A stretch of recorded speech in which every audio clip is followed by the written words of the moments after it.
রিয়া দুইবার কবুল বলেছে। তৃতীয়বার কবুল বলার সময় রাইসা সকলের পাশ কাটিয়ে সবার সামনে রিয়াকে জড়িয়ে ধরে কান্না করতে করতে বলে, আম্মু তুমি বাবাইকে রেখে এই বিয়ে করো না, বাবাই তোমাকে অনেক ভালোবাসে। জানো মম, বাবাই তোমাকে ছাড়া বাঁচবে না। তোমার ছবি বুকে নিয়ে বাচ্চার মতো কাঁদে।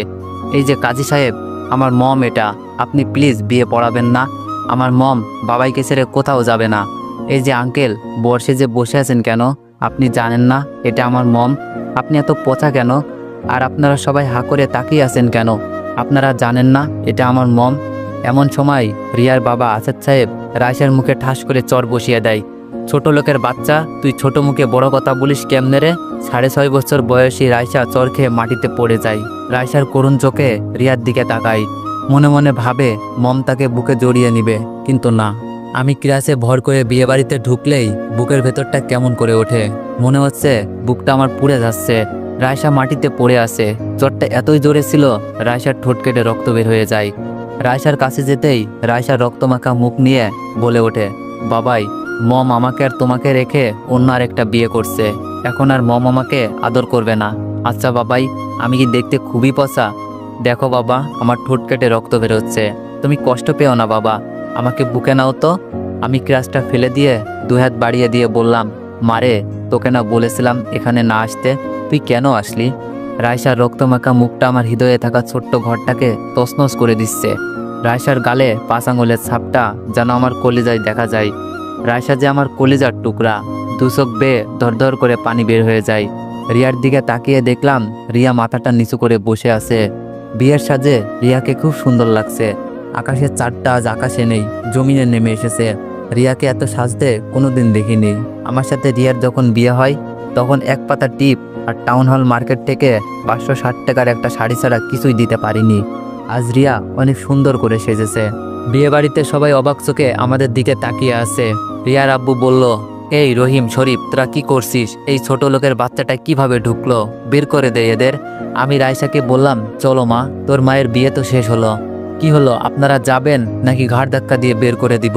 আপনাদের জন্য আমাদের কথা শুনতে হলো। রাইসা বলল, আঙ্কেল, আমার বাবাইকে বকো না। দেখো না, আমার বাবাই হাঁটতে পারছে না, আমার বাবা কান্না করছে। আমরা আর আসবো না এই বড় লোকের বাড়িতে। রাইসার কথা শুনে দারোয়ানের চোখে পানি চিকচিক করছে। আমি ক্লাসে ভর করতে করতে নরকপল্লী থেকে বেরিয়ে একটা সিএনজি নিয়ে বাসায় চলে আসলাম। বাসায় আসার পর রুমে রিয়ার ছবিটা দেখে কষ্টটা নতুন করে আবার চারা দিয়ে উঠল। রাতে শুয়ে আছি, রাইসা আমার বুকে শুয়ে আছে। আমি রাইসার মাথায় হাত বুলিয়ে দিচ্ছি। রাত 9টা বাজে। হঠাৎ বুঝতে পারলাম রাইসা কাঁদছে। রাইসার মাথায় হাত বুলাতে বুলাতে বললাম, তুই না আমার মা, তবে কাঁদছিস কেন? রাইসা বলল, বাবা জানো, আজ যখন নানু আমার গালে চড় মেরে রক্তাক্ত করলো তখন মম কিছুই বলল না। মম ওই পোষা আঙ্কেলটাকে বিয়ে করে নিল।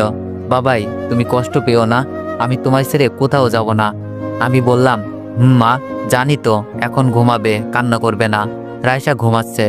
আমি হারিয়ে গেলাম 7 বছর আগে। রিয়ার সাথে কলেজে পরিচয়, তারপর বন্ধুত্ব। আর বন্ধুত্বটা একটা সময় ভালোবাসার রূপ নেয়। রিয়া তখন আমাকে ভীষণ ভালোবাসতো। আমি একটু ইগনোর করলেই পাগলের মতো হয়ে যেত। একদিন রিয়া আমার ম্যাচে ব্যাগপত্র গুছিয়ে চলে আসে। রিয়াকে জিজ্ঞেস করলে রিয়া আমাকে জড়িয়ে ধরে কাঁদতে কাঁদতে বলে, রাজ আমার বাসা থেকে বিয়ে ঠিক করেছে। আমি নিজেকে সামলে নিয়ে বললাম, ছেলে কি করে? রিয়া বলল, ছেলে আমেরিকার সিটিজেন। আমি বললাম, আলহামদুলিল্লাহ। রিয়া, তুমি বিয়েটা করে নাও, আমাদের সম্পর্কের কোনো ফিউচার নেই। রিয়া আমার গালে চর বসিয়ে দিয়ে বলে, রাজ, তোমাকে ছাড়া আমি বাঁচব না। তুমি যদি বিয়ে না করো তাহলে আমার সুইসাইড করা ছাড়া কোনো উপায় নেই। সেই দিন রিয়ার জেদের কাছে হার মেনে রিয়াকে বিয়ে করে নিই। ঢাকা থেকে চট্টগ্রাম চলে যায়। একটা প্রাইভেট কোম্পানিতে ভালো একটা জব হয়। আমাদের ঘরটা ভালোবাসায় ভরে ওঠে। বছর খানিক পরেই আমাদের ঘর আলোকিত করে রাইসা আছে। খুব সুন্দর একটা সংসার। আমার কাছে মনে হচ্ছিল জান্নাতের একটা অংশ। কিন্তু একদিন অফিস থেকে ফেরার পথে একটা মাইক্রো পিছন থেকে ধাক্কা দেয়। ভাগ্যিস বেঁচে যায়, কিন্তু জীবন থেকে হারিয়ে যায় অনেক কিছু। হসপিটালে প্রায় 6 মাস খানেক ছিলাম। চাকরিটাও চলে যায়। এইদিকে রিয়া আমার দুরবস্থা দেখে প্রাইভেট কোম্পানিতে প্রিয় পদে যোগ দেয়। এইদিকে অ্যাক্সিডেন্টে আমার ডান পাটাও পুরোপুরি নষ্ট হয়ে যায়।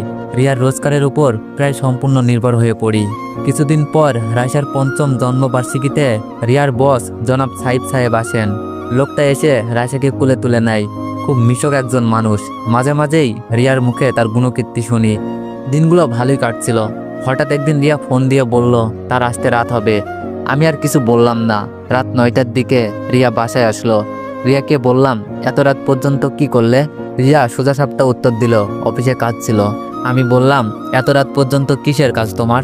রিয়া বলল, তুমি কিন্তু আমাকে সন্দেহ করছো। আমি বললাম, এটা সন্দেহ না, আমি শুধু জানতে চেয়েছি। রিয়া বলল, আমি তোমাকে কৈফিয়ত দিতে পারবো না, আমার টায়ার্ড লাগছে। আমি আর কিছু বললাম না। রাতে ঘুমিয়ে গেছি। হঠাৎ ফিস ফিস আওয়াজে ঘুম ভাঙলো। পাশ ফিরে দেখি রিয়া এত রাতে কার সাথে যেন কথা বলছে। হঠাৎ রিয়া বলল, স্যার আপনি এত দুষ্টু তা তো আগে জানতাম না, আর আজ যা করলেন। আমি আর কিছু শুনতে চাইলাম না, কারণ এইসব সহ্য করা আমার পক্ষে সম্ভব না।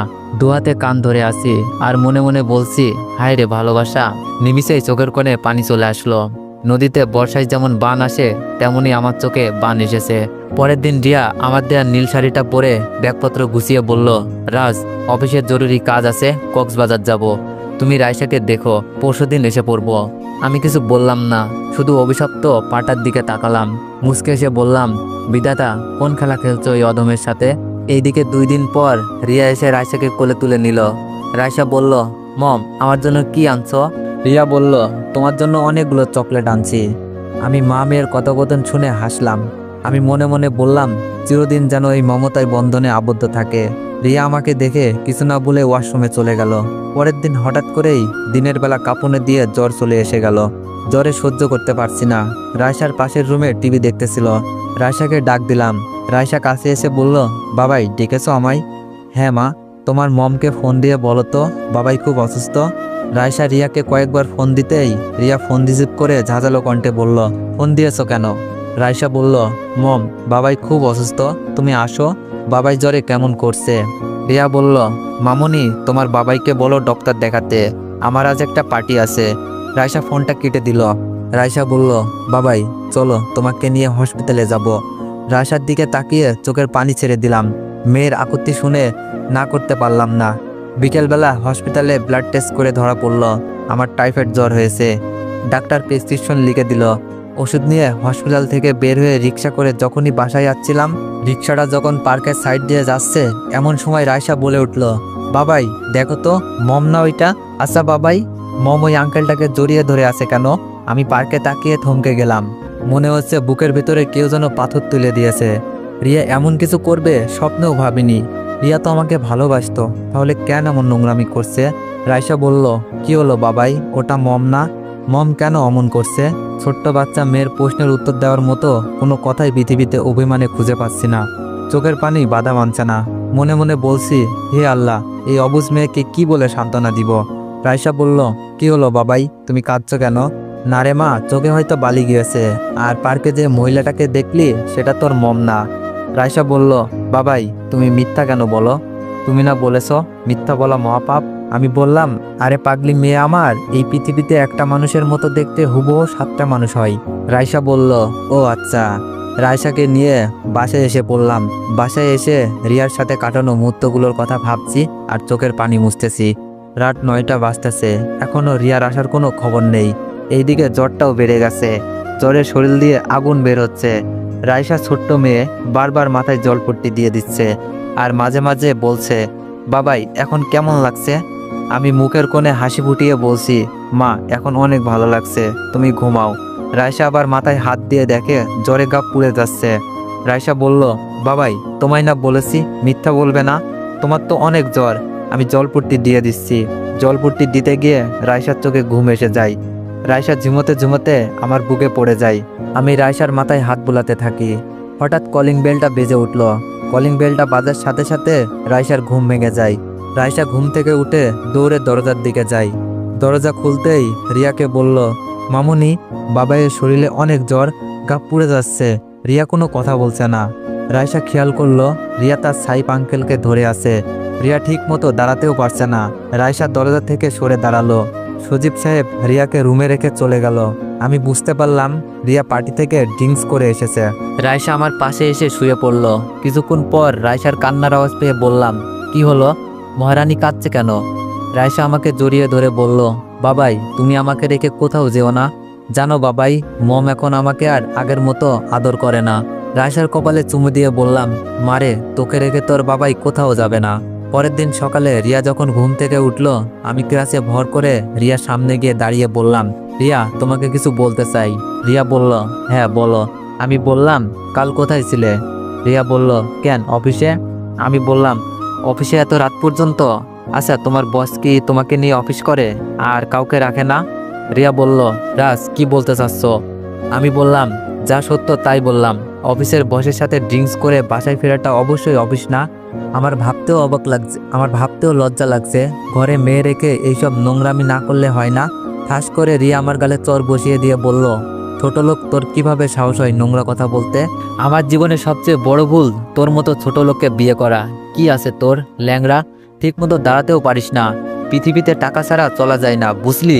আমি বাবার সাথে কথা বলেছি, আমি তোর সাথে থাকতে পারবো না। আমি বললাম, সত্যিই তো, কেন থাকবে? আমার না আছে অর্থ, না আছে স্বাভাবিক একটা জীবন, ঠিক মতো দাঁড়াতেও পারি না। এমন সময় রাইসা এসে বলল, মম তুমি বাবাইকে চড় মারলে কেন? রিয়া বলল, রাইসা মামুনি তুমি যাও তো এখান থেকে। রাইসা বলল, না যাব না, তুমি আগে বলো বাবাইকে কেন মারলে? রিয়া বলল, তোমার বাবা পচা কথা বলেছে। রাইসা বলল, না আমার বাবা ভালো, তুমি পচা, তুমি বাবাইকে আর মারবে না, মারলে তোমাকে বকা দিব। রিয়া বলল, তোর পাখনা গজাইছে, ছোট লোকটার সাথে থেকে থেকে তুইও এমন হয়েছিস। আমি বললাম, রিয়া রাইসাকে কিছু বলো না, রাইসা ছোট মানুষ। আমি রাইসাকে বললাম, মামুনি তুমি তোমার রুমে যাও। রাইসা বলল, না বাবাই, আমি গেলে আবার তোমাকে মারবে, আবার মারলে আমিও বকা দিব। রিয়া রাইসাকে চর মেরে বলল, গেলে এখান থেকে। রাইসা কাঁদতে কাঁদতে চলে গেল। আমি বললাম, তুমি রাইসাকে মারতে পারলে? রিয়া বলল, মেরেছি, বেশ করেছি। আরেকটা কথা, আমি তোমার সাথে হ্যাপি না রাজ, আমি তোমার কাছে ডিভোর্স চাই। আমি বললাম, রিয়া রাইসার কথাটা একবার ভাবো। রিয়া বলল, সরি, আমি কোনো ল্যাংড়ার সাথে থাকতে পারবো না। আর বাবা বলেছে রাইসাকে তুমি না পালতে পারলে কোনো এতিমখানায় দিয়ে দিবে, এতে যা খরচ লাগবে সব বাবা দিবে, সো রাইসাকে নিয়ে চিন্তা করতে হবে না। রিয়ার মুখে এমন কথা শুনে বুকটা কেঁপে উঠল। ঠাস করে চর বসিয়ে দিলাম। রিয়া আশ্চর্য হয়ে আমার দিকে তাকিয়ে থাকলো। রিয়া বলল, মারলে তুমি আমায়? আমি বললাম, হ্যাঁ মারলাম, কারণ তুমি আমার কলিজাকে নিয়ে বাজে কথা বলেছ। রিয়া বলল, ছোট লোকের আবার কলিজা? শোন, আমি চলে যাচ্ছি, কখনো যেন তোর এই মুখটা না দেখতে হয় আমার। আর যদি আমাকে সত্যি ভালোবেসে থাকিস তাহলে ডিভোর্স পেপার পাঠাবো, সেখানে সাইন করে দিস। আমি মাথা নাড়িয়ে হ্যাঁ সূচক জবাব দিলাম। রিয়া তার সবকিছু নিয়ে বাসা থেকে বের হচ্ছে। এমন সময় রাইসা দরজার সামনে দাঁড়িয়ে বলল, মম তুমি কোথায় যাচ্ছ? রিয়া বলল, কে তোর মম? রাইসা বলল, মম মজা করো না তো, তুমি আমার মম, বাবার সাথে রাগ করো না, বাবাই তোমাকে অনেক ভালোবাসে। জানো মম, তুমি যখন অফিসে থাকো বাবাই তখন তোমার ছবি বুকে নিয়ে শুয়ে থাকে। রিয়া বলল, রাইসা সরো, আমার যেতে হবে। রাইসা বলল, না আমি সরবো না। মম তুমি যেও না।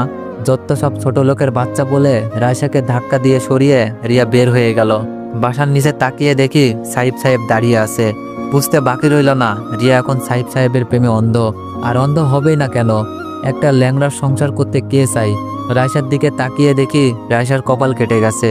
রাইসার কপালে রক্ত দেখে বুকটা ফেটে যাচ্ছে। রাইসাকে বুকে নিয়ে হাউমাউ করে কাঁদছি। এইদিকে রিয়া চলে গেল। রাইসা মাঝরাতে ঘুম থেকে উঠে মা মা করে চিৎকার দিয়ে ওঠে। রিয়াকে আমি কিছুতেই ভুলতে পারছি না। রিয়া চলে যাওয়ার 2 দিন পরই ডিভোর্স লেটার পাঠাই। ডিভোর্স লেটার সই করার সময় চোখের পানিতে ডিভোর্স লেটার ভিজে যায়। সেই দিন রাতে রাইসাকে বুকে নিয়ে অনেক কান্না করি।